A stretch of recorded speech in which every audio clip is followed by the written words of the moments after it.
the Ultraflex Football podcast, where we have fun with our friends while we talk about football. I'm your host, Anthony Sutton. With me is Rob Green Hey. and Ryan Wheeler, who gets to kick us off this week. Hey, so I am back to the top, boys. I get to do my segment first. Here is the drop.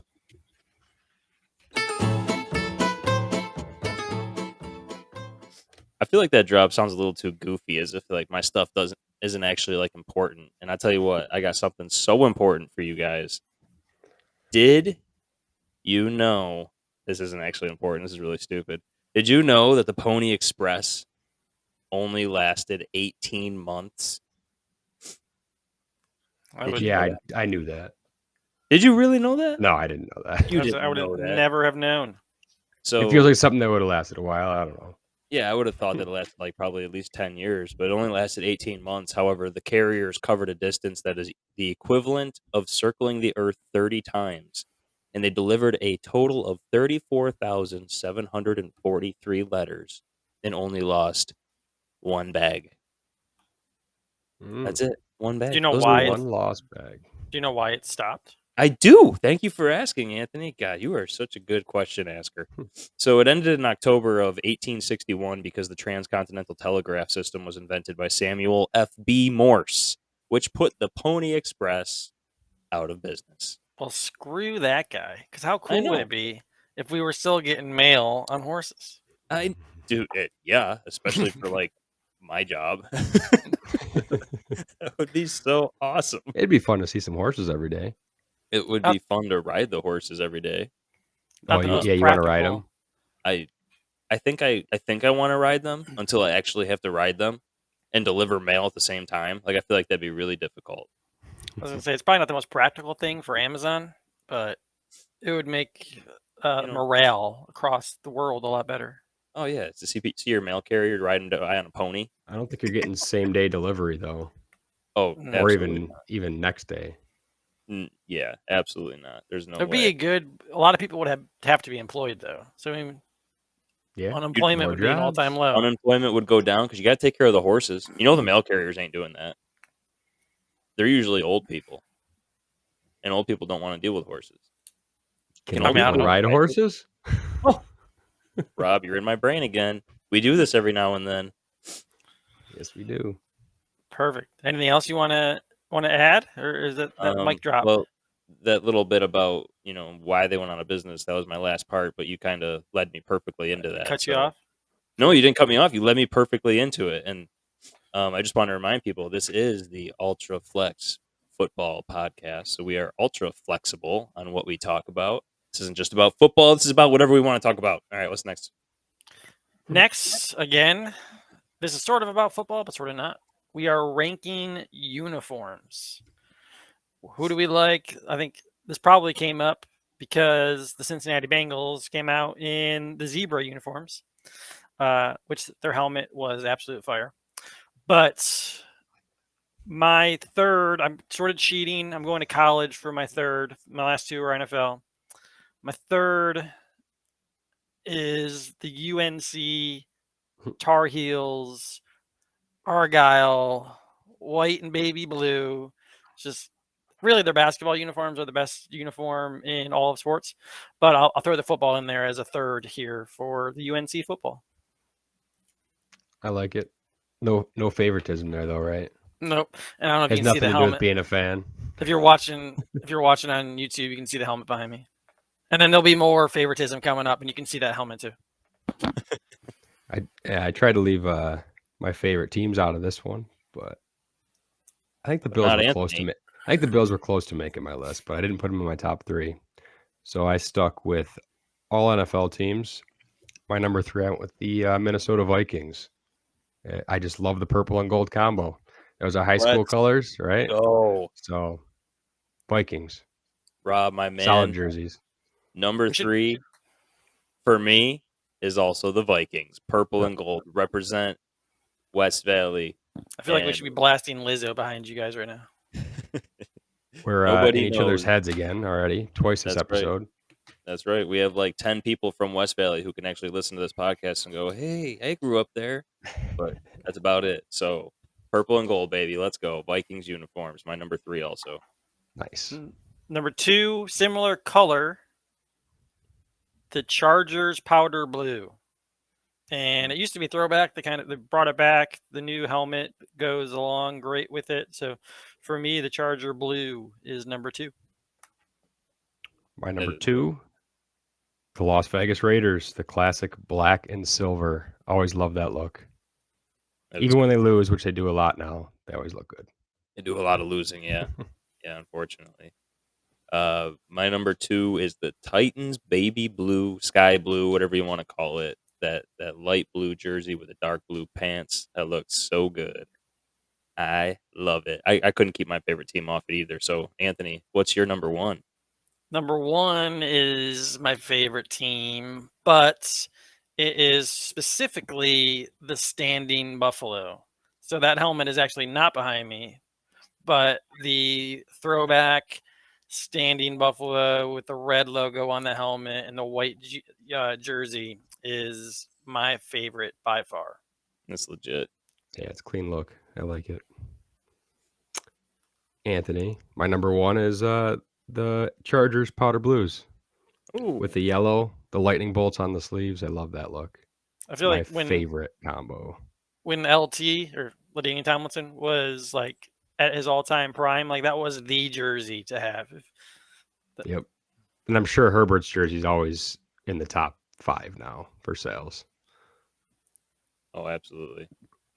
My number 1 is going to be the new Bengals uniforms. Those things were just so nasty. And Anthony, I think you're right. That's why this question got brought up and it made it my number 1. Those helmets, just so awesome. Yeah, loved them. Twitter was breaking over those things. So, yeah, awesome helmets. If you're watching on YouTube, we might be a little bit more dressed up than other podcasts or other episodes. Not really. Like we're not black tie attire, but we dressed up a little bit because instead of doing our week 4 takeaway, we are sort of a quarter of the way through the season. They kind of changed that now, and there's an extra game, so it's not really possible to be in exactly a quarter of a way.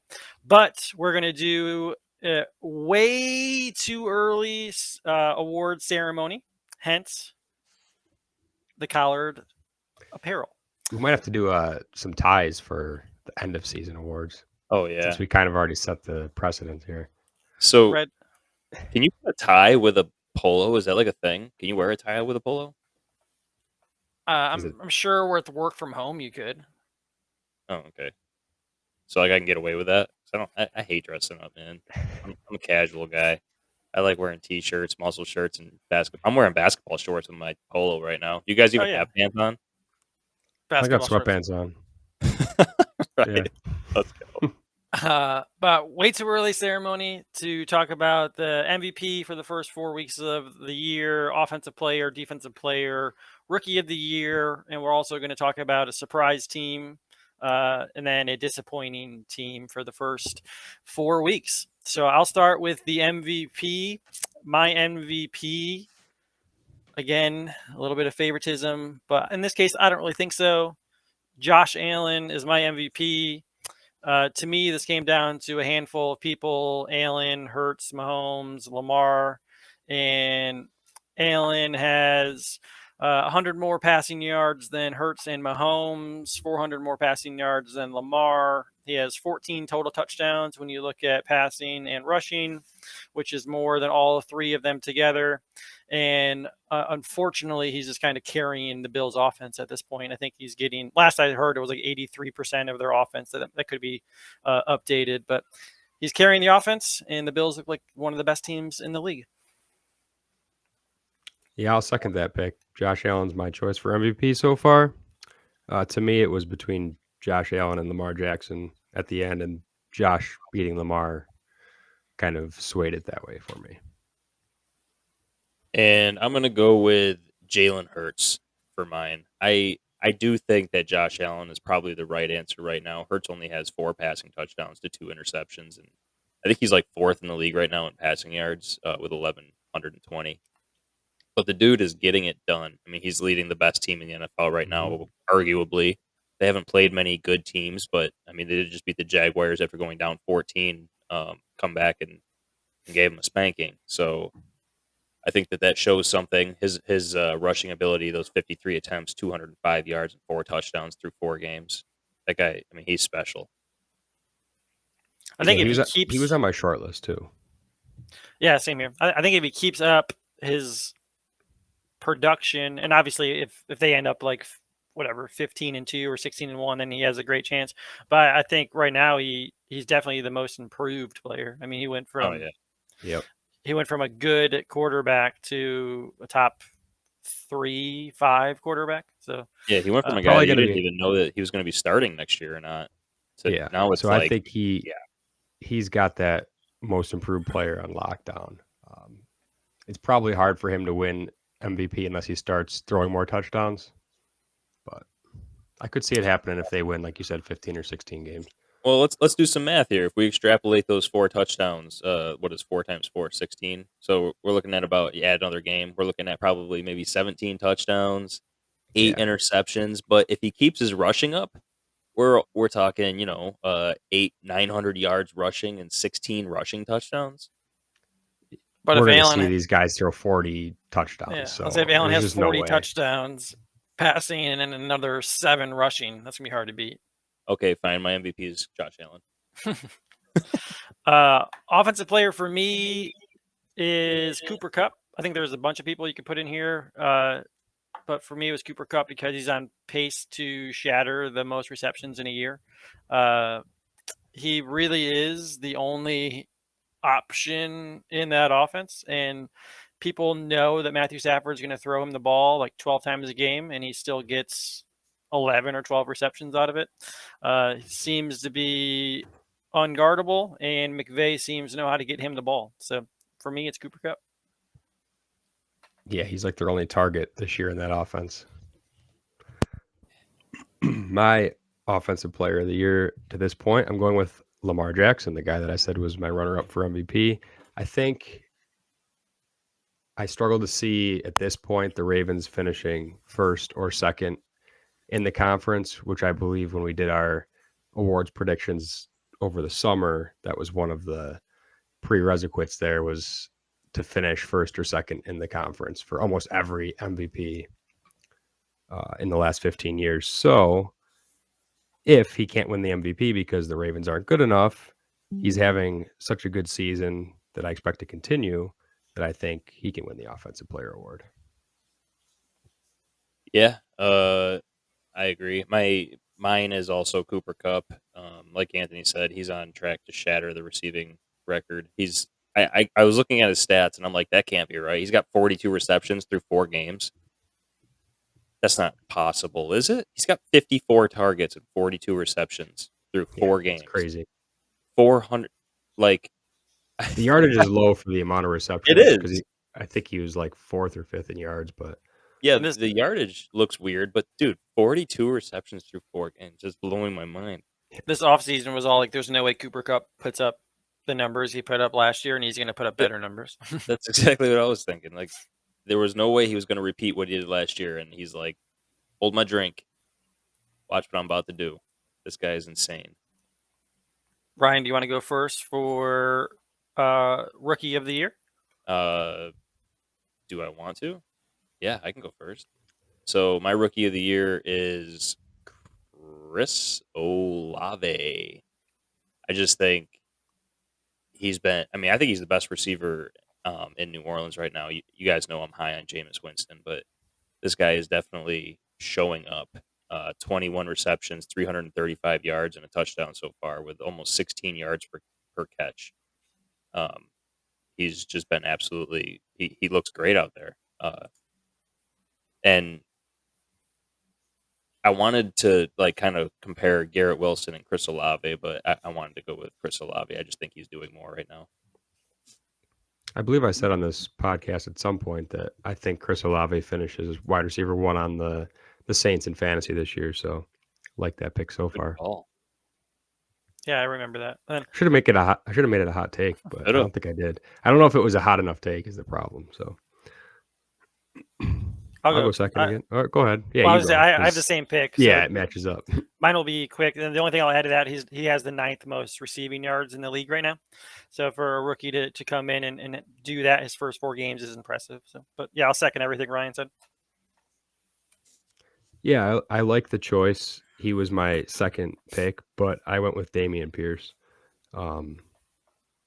He, I believe, was top 10 in rushing yards, which is pretty impressive for a rookie. So I expect that to continue, and I think he's kind of just been the best piece of that Texans offense through 4 weeks, which isn't great, but not hard to do. Yeah. So he's my pick. Defensive player of the year, Rob. Who you got? Nick Bosa. 49ers. He just looks great this year. He's got, I think it was like 2 sacks in 3 games and 1 in the other one.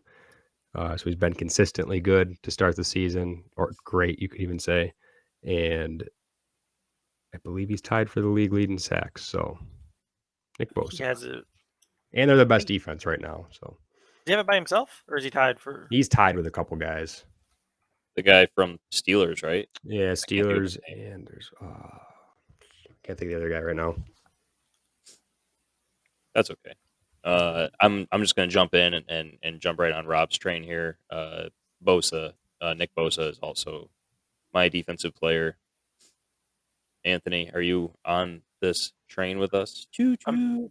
I'm not on the train, but I will say D'Amico Ryans is probably going to be a head coach in the next year or two. He's got that defense playing ridiculously well. But I am on the Parsons train. He has less sacks. He's got 4 sacks, but I'm going to talk about it more in a second. That defense is carrying the Cowboys. So for him and that defense to do what they're doing, I think as long as he can keep it close with the sack numbers with Bosa or whoever's in the lead, I think because he's a Cowboy, he'll probably get some extra votes. He's got less sacks than Bosa. Just remember he's that. The strong betting favorite right now still, though. He's like plus 150 to win it or something crazy. Speaking of surprise teams, I'll just transition into that. So I'm already talking about that.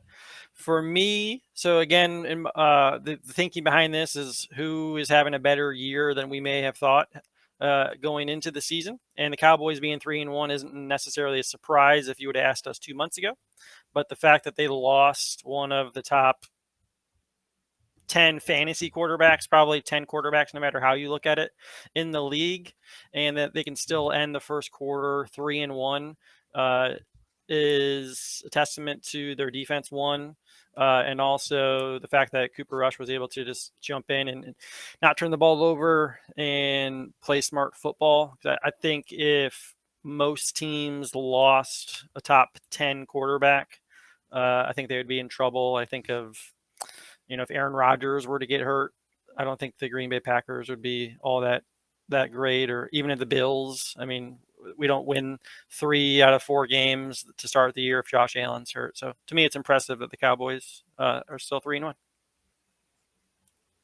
Rob, would you like to go next? Sure. My surprise team, which I thought Anthony would pick, but it makes sense that he didn't because he was high on them to begin with. I'm going with the Jacksonville Jaguars. No surprise here, baby. No surprise here. So I did expect them to be improved, but I think to the extent that they have improved is surprising to me. They're 2-2 on the year, so it's not like they're, a top end team. But from where they've come from the last couple years, it's a lot. Big improvement for them. And to blow out a team like the Chargers 38-10 was a statement that I think they're not a team to be taken lightly anymore. Yeah, I'm right there with you. The Jaguars are actually my surprise team as well. I was, beating my drum saying how the Jaguars are terrible all off season.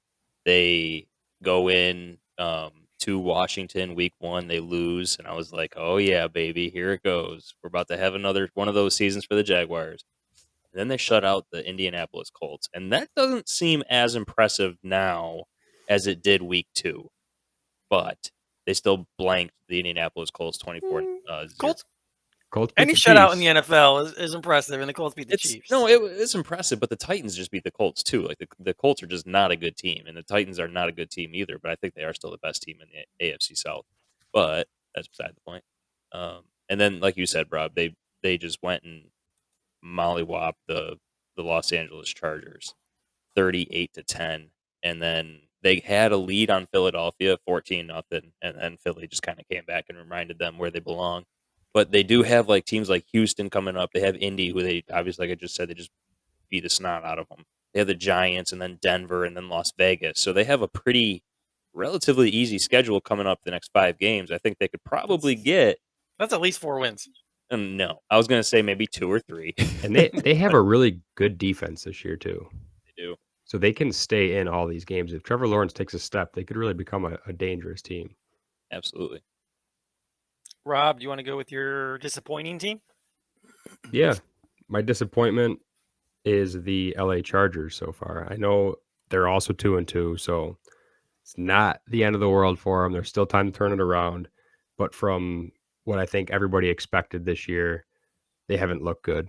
I know Herbert got hurt, and hopefully he's over that and starts to turn it around for them. Well, I guess as Bills fans, we don't necessarily want that, but they've allowed the 3rd most points so far in the league, which was surprising to me because they put so much money into that defense. They can't stop the run.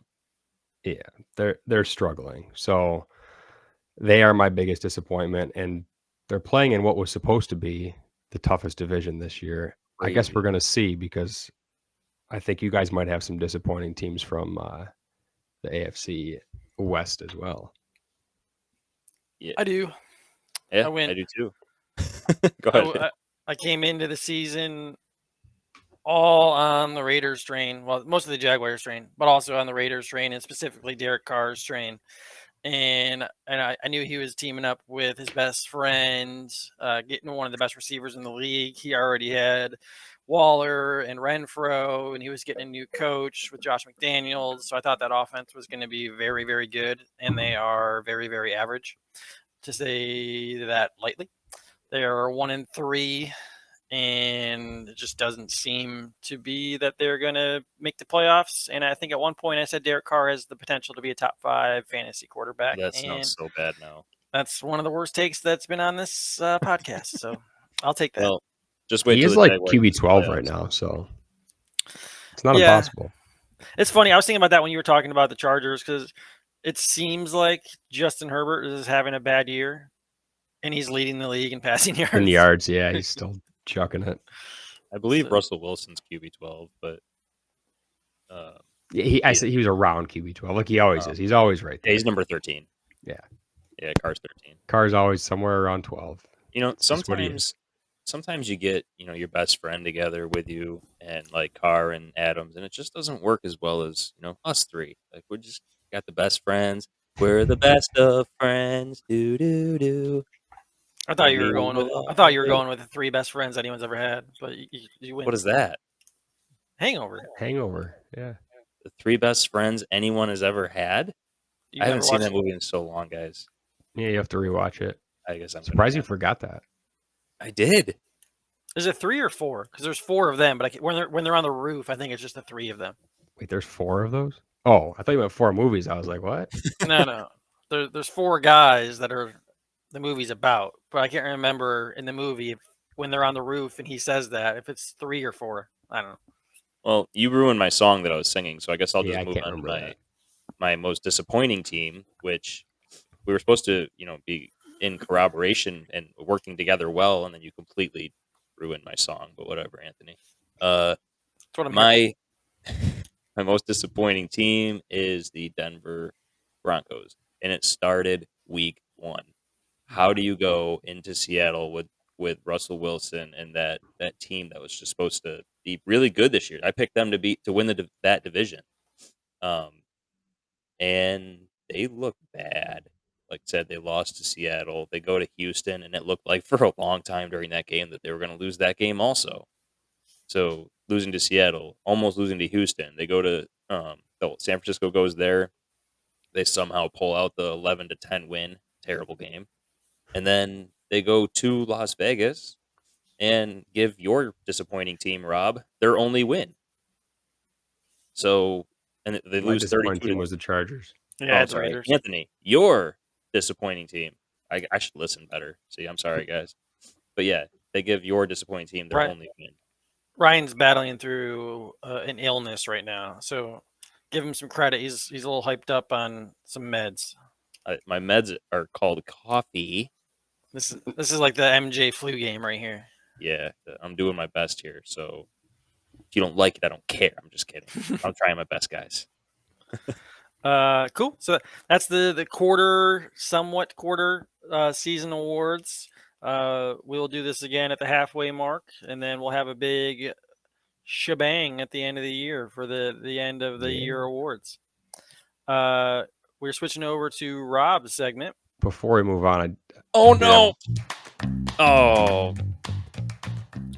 darn! Man, right, you had to say we were so in So line. I've been sitting on this one for a while since we were talking about the sack leaders, but Bosa is alone at the top with 6. I just wanted to point that out. That's what I thought. He's got 6. Alex Highsmith has 5.5. And then there's like a 3-way tie with 5. Khalil Mack, Rashawn Gary. And shout out to Jordan Poyer also for the Buffalo Bills. He was a name that all three of us brought up when we were discussing our defensive player of the years at this point, but he missed a game.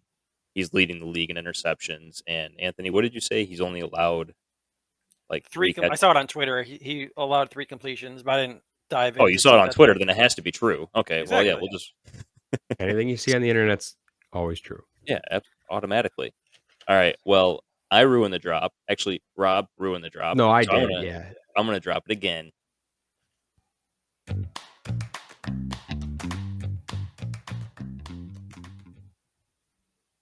Yeah, that was better. Got your paper and your Sharpie. I don't have a Sharpie, but I can next time make my pen really thick. Okay. Question 1 for trivia time.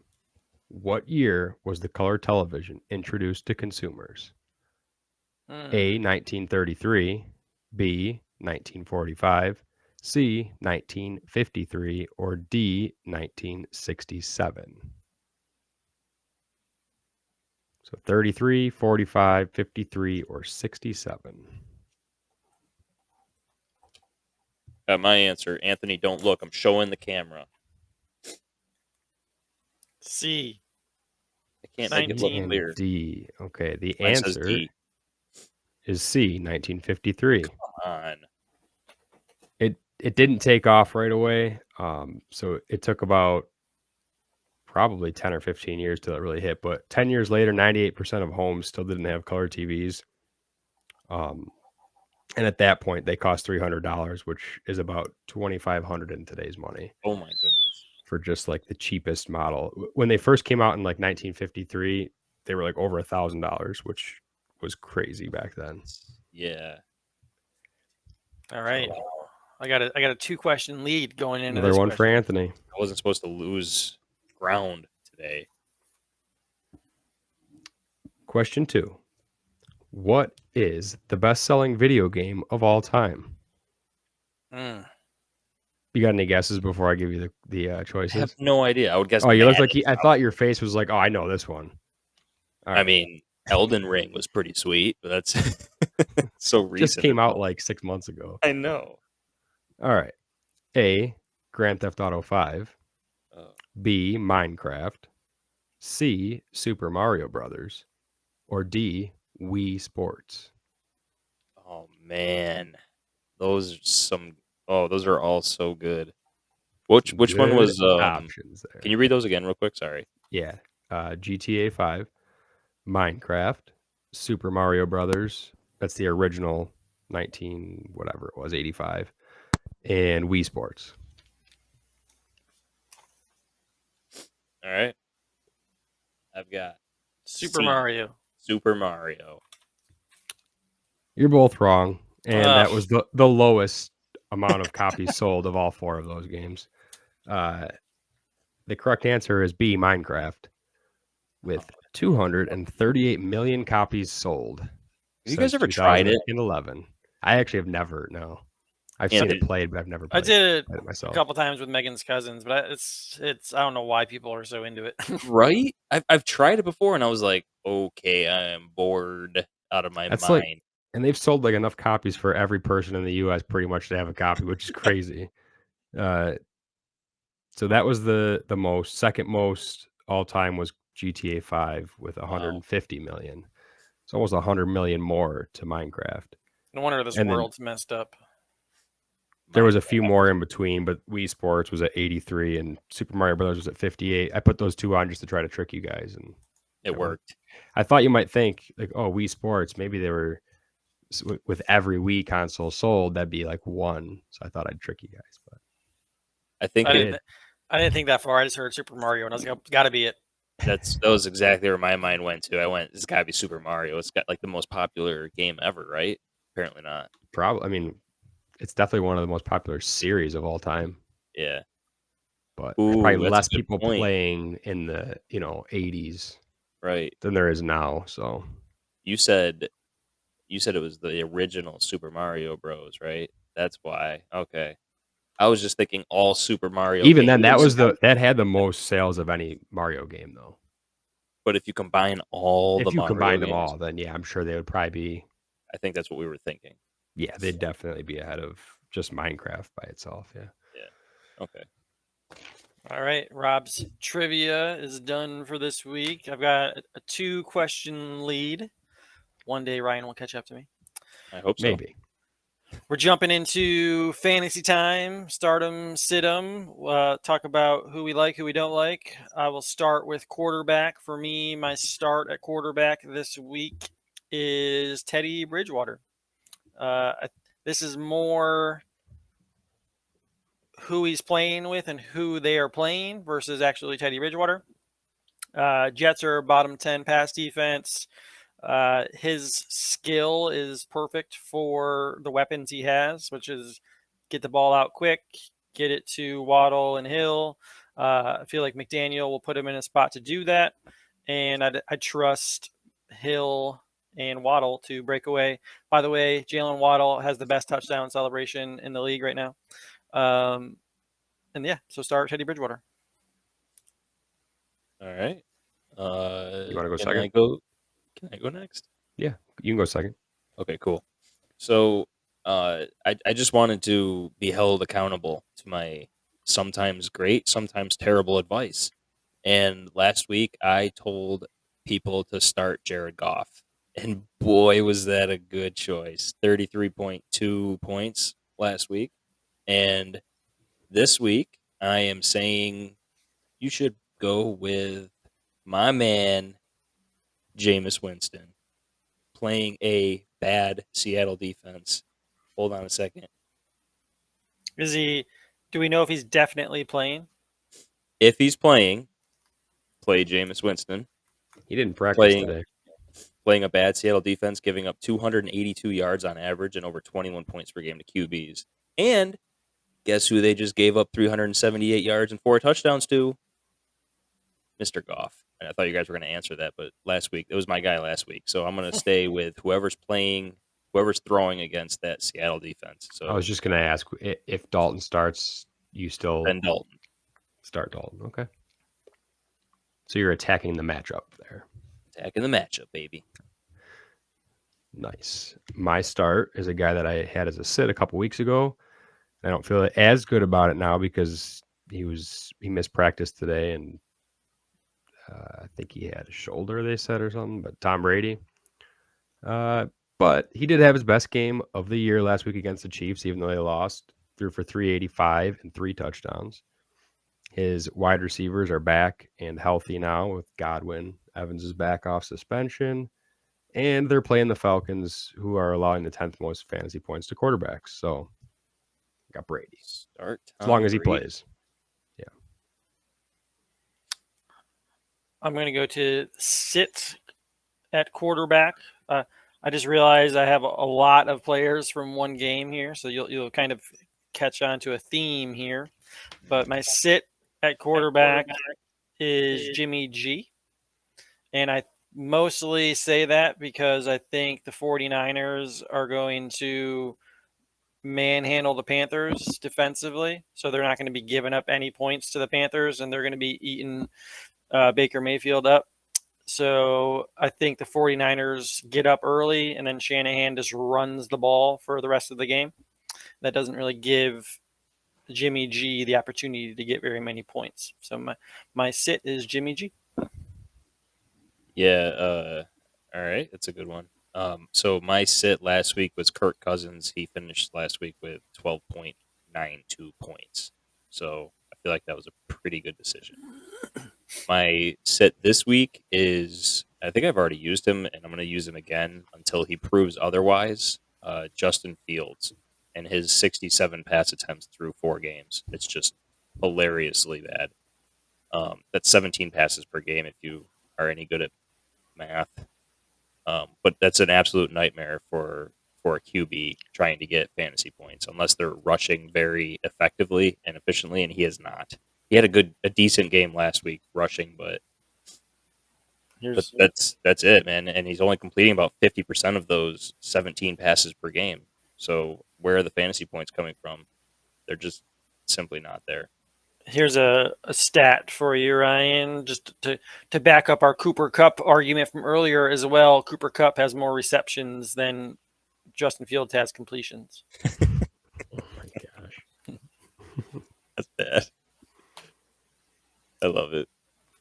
Yeah, Fields shouldn't be anywhere near your lineup right now.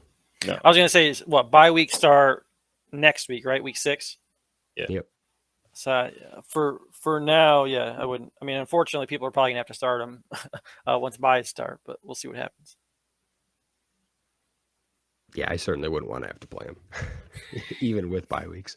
So I actually looked up on Keep Trade Cut, like what a fair offer, what that value is on Keep Trade Cut for Justin Fields, and that tells you like the dynasty value for what do they call that? Crowd sourcing, where you get like a bunch of people's input.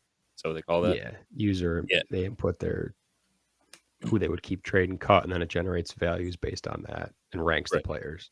So the value of Justin Fields on Keep Trade Cut right now is about equal to Matt Ryan in a late second. 2023 second round pick. That's Justin Fields' value. And let me tell you, I sent that offer to the person who owns Justin Fields, and they messaged me back and said, "You've got to be kidding me. You think that's his value right now?" And I was like, I mean, some people must think that's his value right now. So I had to at least try. If I have Matt Ryan in a second, I'm not accepting that. Yeah, I'm not trading that for Fields right now. Oh my! Are we even sure he has the job next year? No. So, like, I might just take the pick just because at least you could trade it. Holy crap! So I'm not saying I would trade Fields for a second, but if you could get Matt Ryan on top of it, I mean, I guess unless you're a rebuilding team, then I guess you take the quarterback and just hope. But I'm saying there's almost no scenario I'm trading for Justin Fields. Yeah, he's looked so bad. I kind of agree. I wish you guys would go talk to the guy that told me that I'm crazy now. But he also doesn't want to sell low, so I get it. If I had him, I wouldn't trade him for that, but I also would never give that up. But you might be looking at a 0 sell opportunity soon. Like, if he keeps playing terrible, you're not going to be able to get rid of the guy. Like, you're looking at a 5th round pick, maybe something like that. That's what I'm saying. If you're a contender, you definitely think we're already make there, that pick in my opinion. Trade. Wow, Anthony is completely out on Fields. He's looked bad. Oh yeah, but the coaching and and I'm not sure that they're gonna actually wait for him to turn it around to build around him. They didn't really put much around him to begin with. So are they going to wait 2 more years? Will they build the team around him to see if he turns it around? I doubt it. Trubisky's proven that he's not that great. Yeah, he'll probably be a career backup, but they also didn't put anything around him for the last 6 years ago.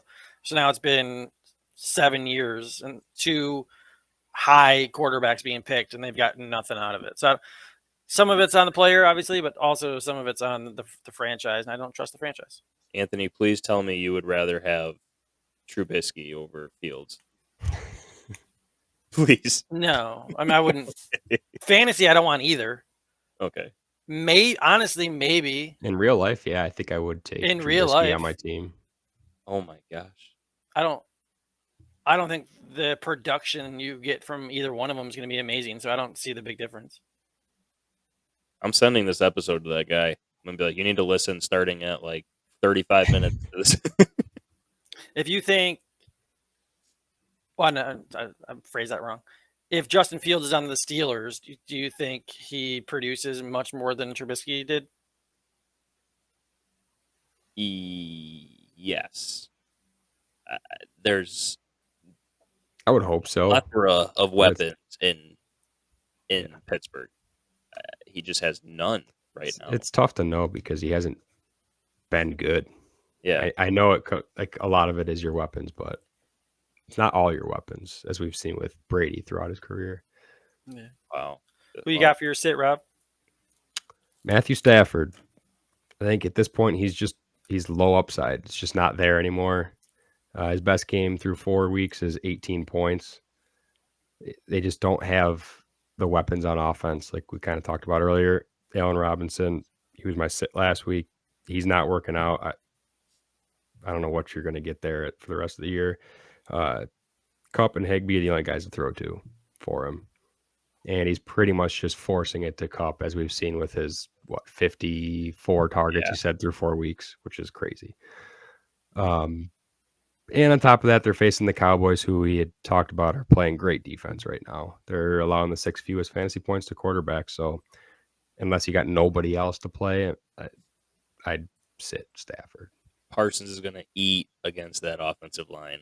Oh, man, it's going to be fun to watch. Yeah, they have 2 rookie tackles, right? Yes. Their line's struggling.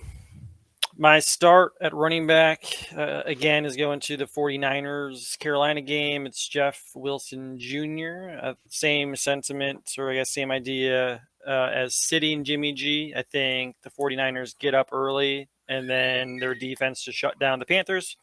So they run Wilson, they run Debo, and their defense puts them in the position to score a bunch of touchdowns with turnovers. So I think Jeff Wilson gets at least a touchdown or 2.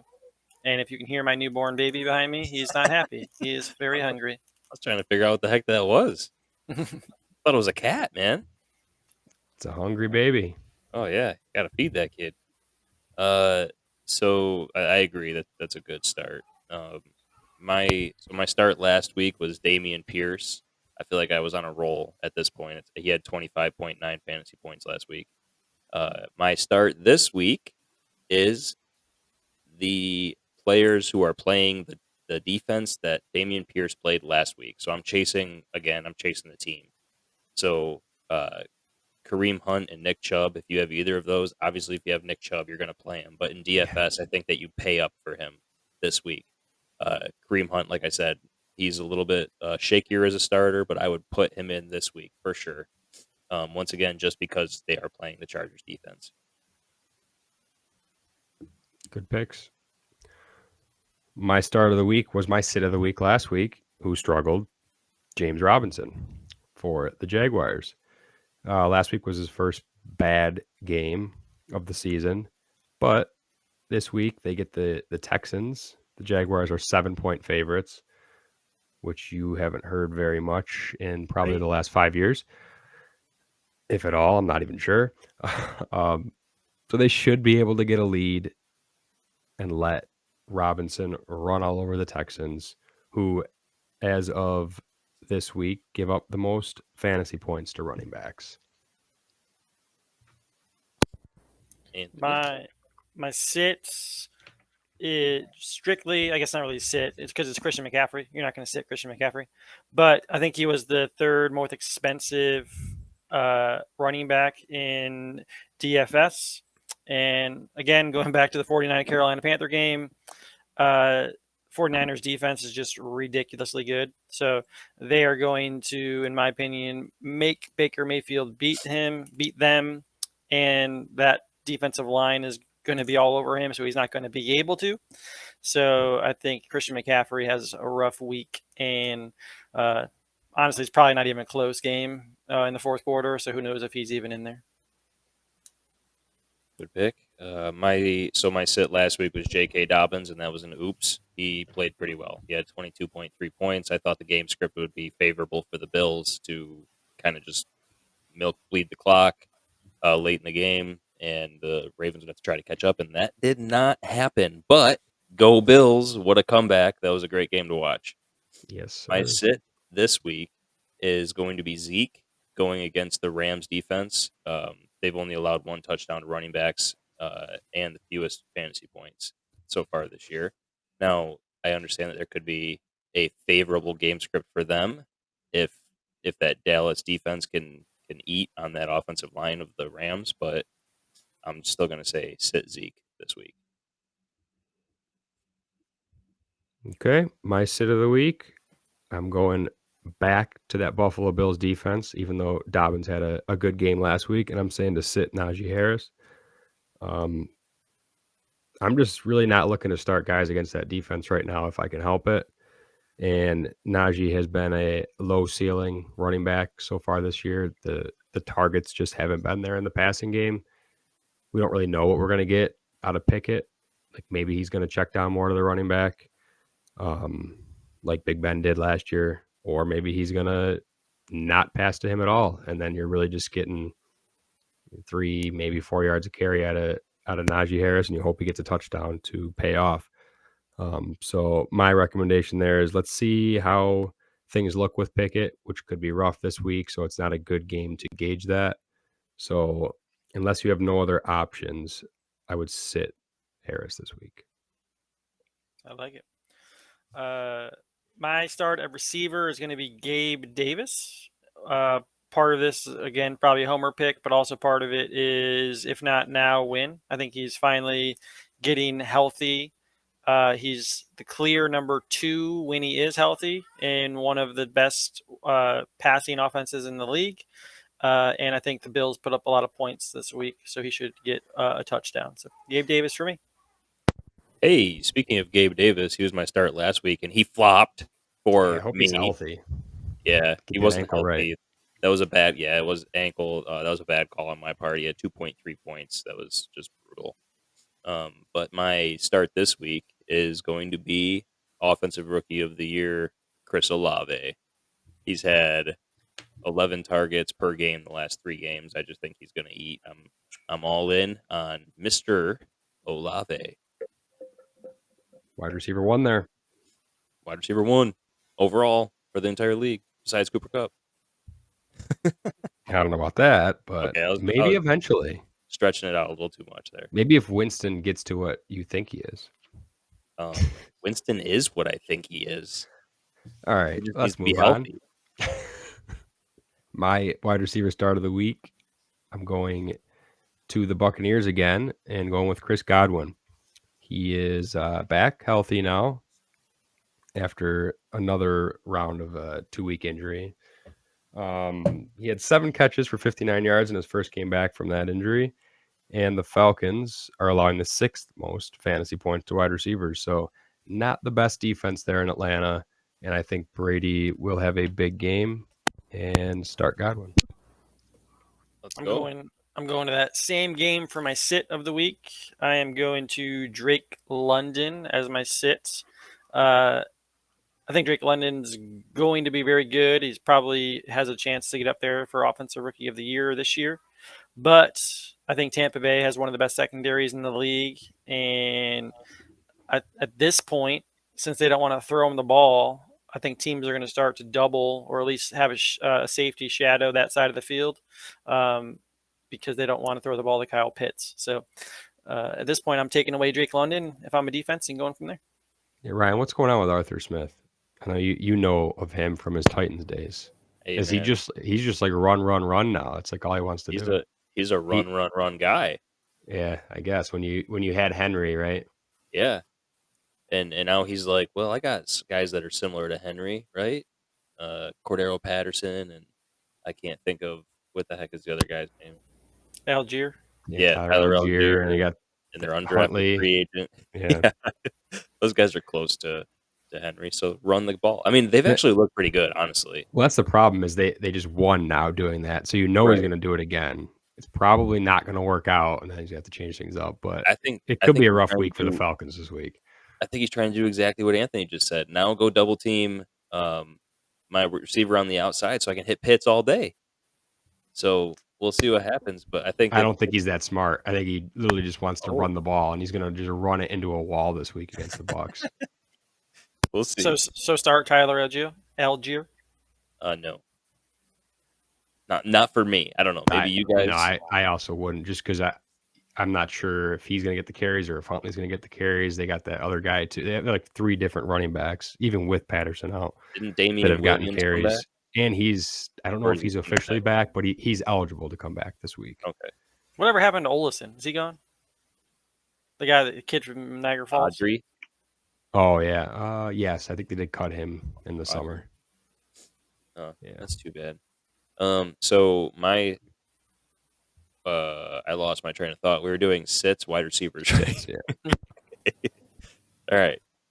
Sorry, I'm really tired. So my sit last week was DJ Moore. He had 12 points. It was an okay game. He was having a terrible season up till then. And I'm going to follow the same idea. The guy who's having a terrible season, Allen Robinson, if he's not already on your bench, put him there.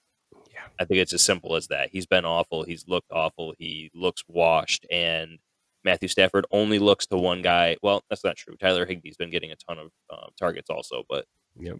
Cooper Kupp is the guy there. And I think Higbee is the number 2. Seems to be so far. And it doesn't seem like it's going to change because Robinson looks washed, like you said. So my sit, I'm going to a tight end. And it's not really a guy I want to sit. But I'm going to sit Kyle Pitts this week in the leagues that I have him. He was not at practice today with a hamstring issue. So we'll see how serious that is or not. Might be nothing. Obviously, he's had not a good start to the season from what expectations were. He's just not seeing targets from Marcus Mariota. So my theory or philosophy this week with him is I'm going to bench him. So if he does bad, I'm happy because he wasn't in my lineup. And if he does good, then I'm happy because I Looking can for put him that in my lineup win-win. next week. Yeah. So I'm saying sit Pitts until I see him do something is what I'm doing. That seems fair. Yeah, I like it. All right, there it is. Start him, sit him. Hopefully everyone has a good week. And now we are on to my segment.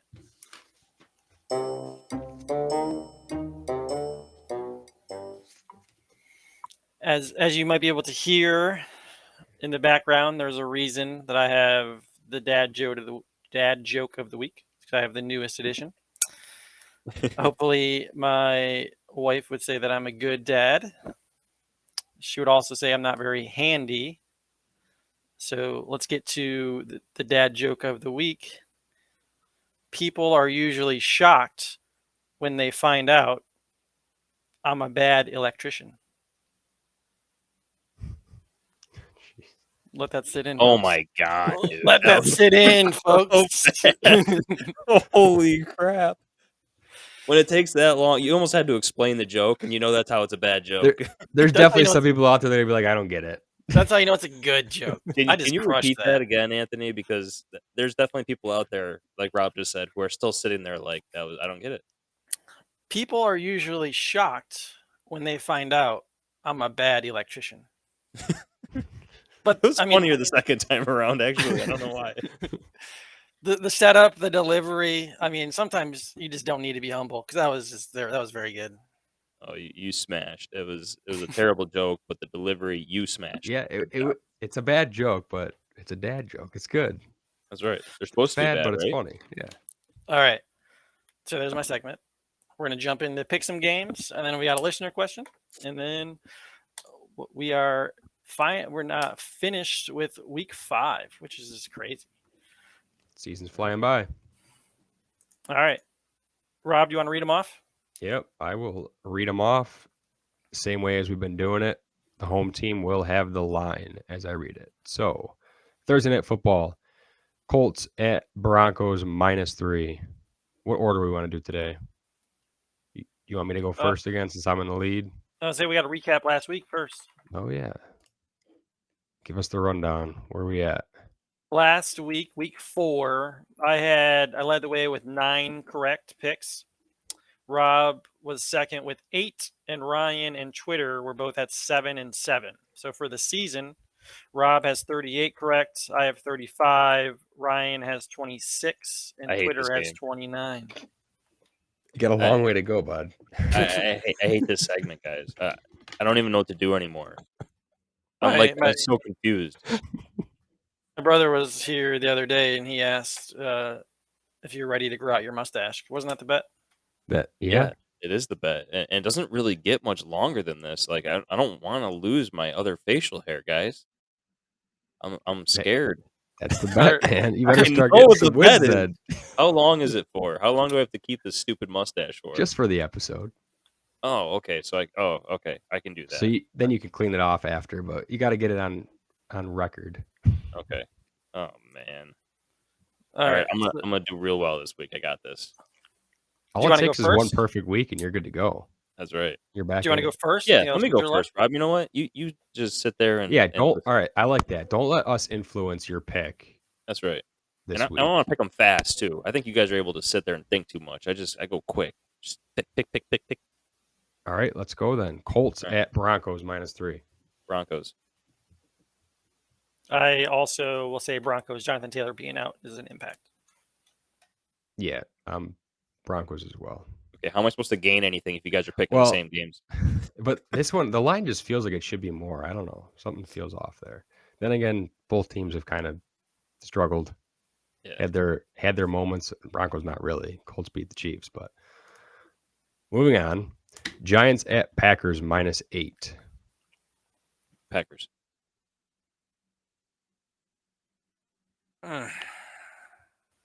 I'll go Giants. Packers offense doesn't seem like it's the same, so I'll go Giants for the points. Do they even have a quarterback this week? Like, do we even know that? Like, that's what stops me, even though the line's big. So I'll go Packers. Steelers at Bills -14. Holy moly! Biggest line of the week. It's the Steelers' biggest line, or it's the biggest underdog they've ever been in their history. I gotta go Steelers there, man. Rookie quarterback against the Bills defense. I'm taking the Bills, even at 14. Same. I smell an upset. It's the Bills' revenge game for the season opener last year when Pittsburgh beat them on a blocked punt. Falcons at Buccaneers -9. Buccaneers. It's a big line. Yeah, I'm but gonna like go I said, Atlanta. Arthur Smith's going to try to run those not good running backs into a wall, and the Buccaneers are going to blow out the Falcons. Going Atlanta. All right. Next up, Dolphins at Jets +3. Give me the Jets, Jets.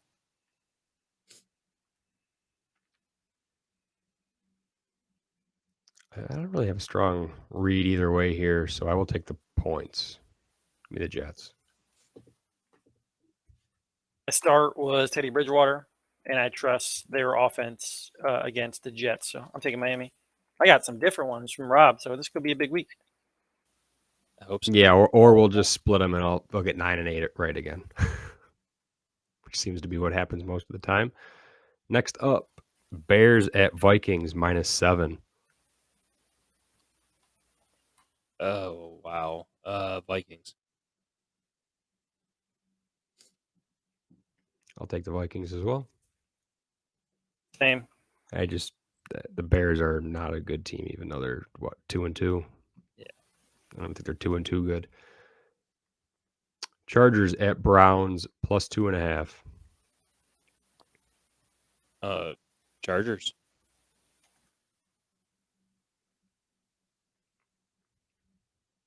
This was supposed to be quick. You guys are thinking too much. See. I'm still confused with the order, to be honest. Sometimes I go second, sometimes Rob goes second. Yeah, I'm trying to figure that out too. All right, I'll go second. We'll lock that in for the rest of this week. Holy dead air, man. Give me the Chargers. Herbert should be healthy now. Yeah. When it's close like this, I just choose a better quarterback. So. Yeah, 2.5 is really nothing line-wise. So Houston at Jacksonville -7. Houston.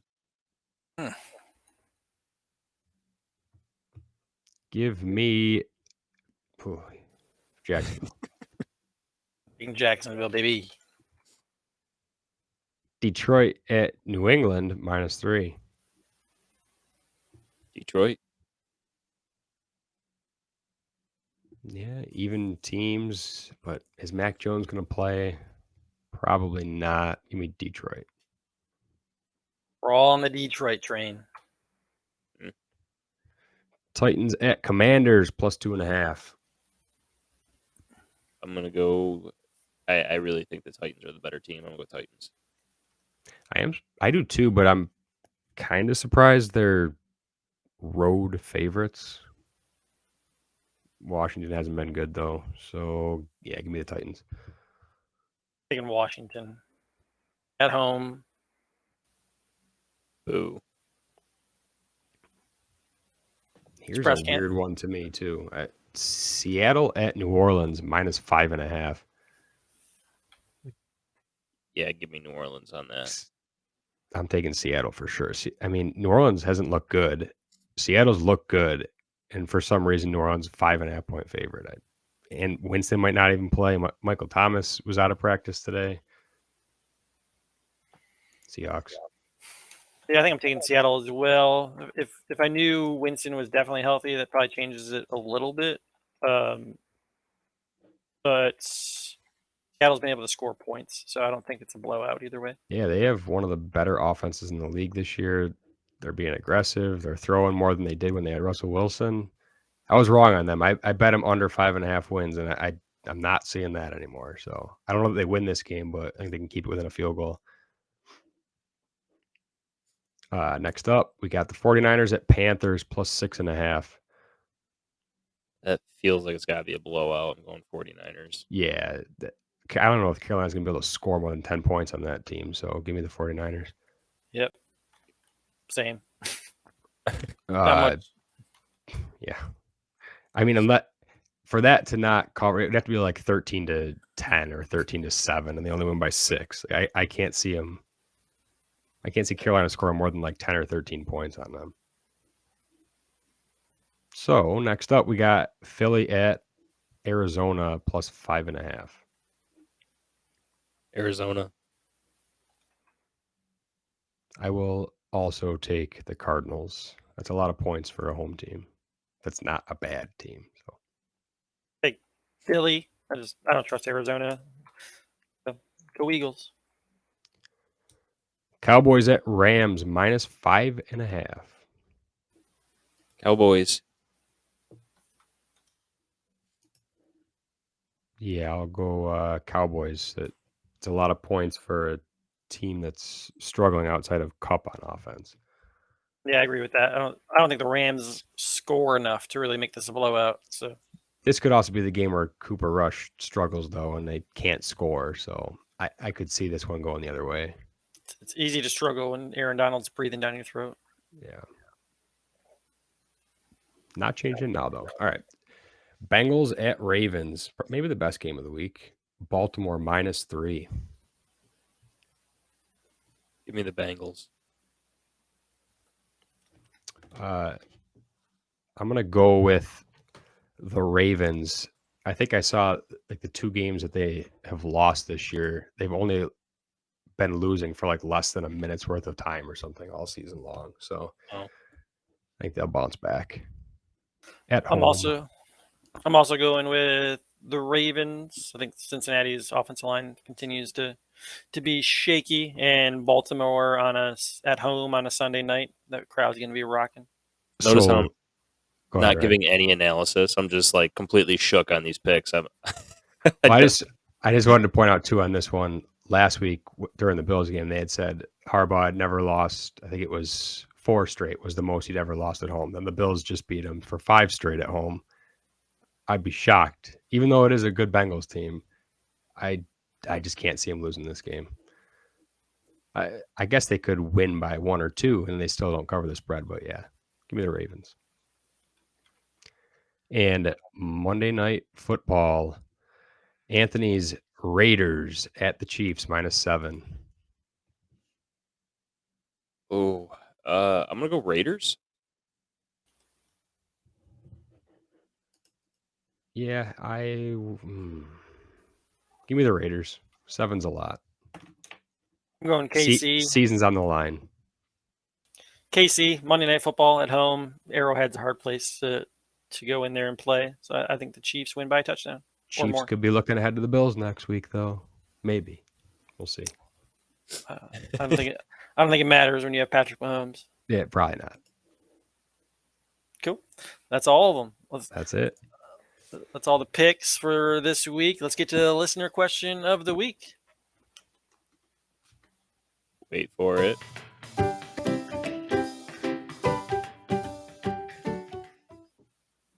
All right. Listener question of the week. What are the best toppings on a Sunday? Not the day of the week, but like the food, the ice cream sundae. What are the best toppings to put on your ice cream sundae? Well, you got to have a sauce, right, of some kind. Oh, like chocolate or a caramel. Yeah. Hot fudge. Hot fudge, yeah, something. Hot fudge is delicious. Yeah, it's a good choice. I think, like, the most, I don't know. I personally love the peanuts. Yeah, I was gonna say you got to have the chopped peanuts. Gotta have chopped peanuts. I mean, obviously, I think every Sunday comes with whipped cream, right? And was it Anthony that doesn't like whipped cream? No, that's me. I'll skip on the whipped cream. Yeah. Oh, it's just disgusting. It is disgusting. You're right. No, you disgust me. I think if we had a rank, like a top one, for me, the top one is definitely caramel. Yeah, it is good. I don't know if it's my favorite, but I do like it. Hot fudge for me. I'd go hot fudge over that. Yeah. Yeah. And do you guys like those nasty little cherries that they usually put on top? Oh God, it made my throat in my mouth just thinking about them. I love all cherries. Oh. I will eat it, but it's definitely not something I would put on my own if I'm building my own sundae. What are those called? Maraschino cherries or something like that? Yeah. Oh God, it's so disgusting. Put some of those in a glass of bourbon. What about like some candy pieces, like crunched up, like M&Ms or Reese's or something? Heath bar. Heath bar, okay. Ooh, that's a good one, Tony. I don't think I've ever had that in ice cream. I have.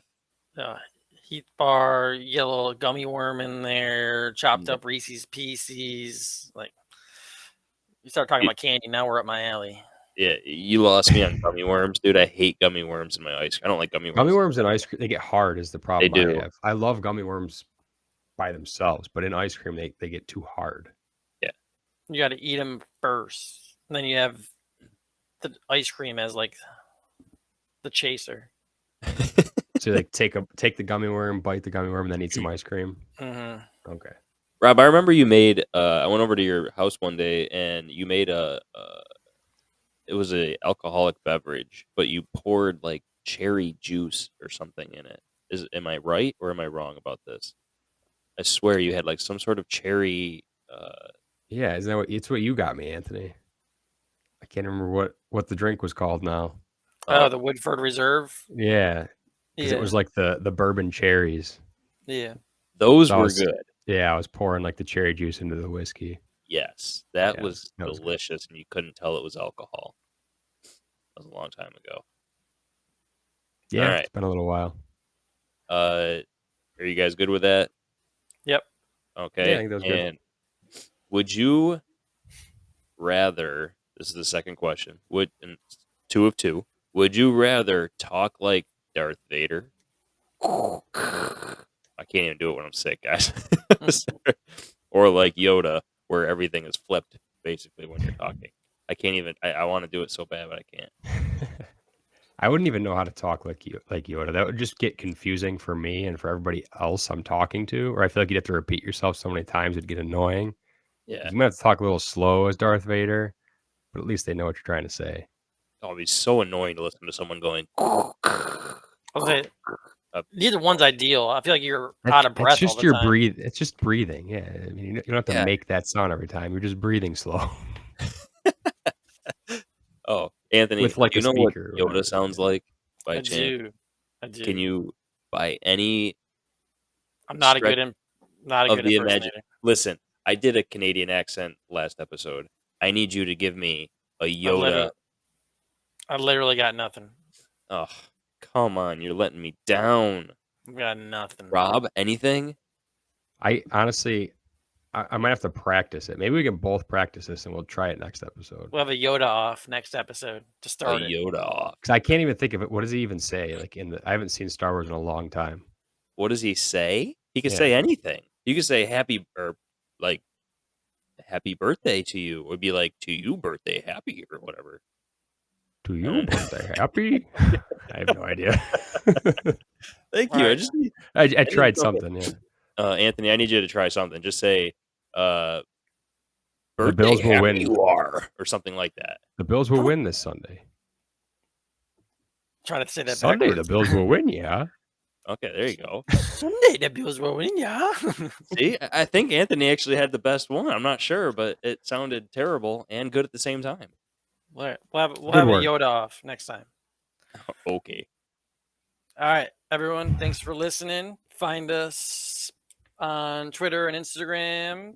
Twitter is at UltraflexFP. I am at Ultraflex Sutton. Rob's Ultraflex Rob. Ryan's Ultraflex Ryan. You can find us pretty much everywhere. And I feel like Ryan's about to say something. I was just gonna say, wherever you get your podcast, if you could and star or how you follow us, is that what they say? Yeah, if you could follow us, rate, review, subscribe, whatever it may be, YouTube at Ultraflex Football. Leave us a any of those things review. would be great. We love seeing those views pop up. Shout out to the one person in Denmark. Was it listening to our episodes? Was it Denmark? Yeah, our viewers in Denmark. Yeah, this our week. viewers. Thank you. Thank you for listening. We appreciate you. And Anthony, anything else? You think we're the leading football podcast in Denmark? I hope so. There's no way, though. Doubtful. Nope. That's all I got. Excited for this week of football, and we will talk to you guys next week. Go Bills. Adios.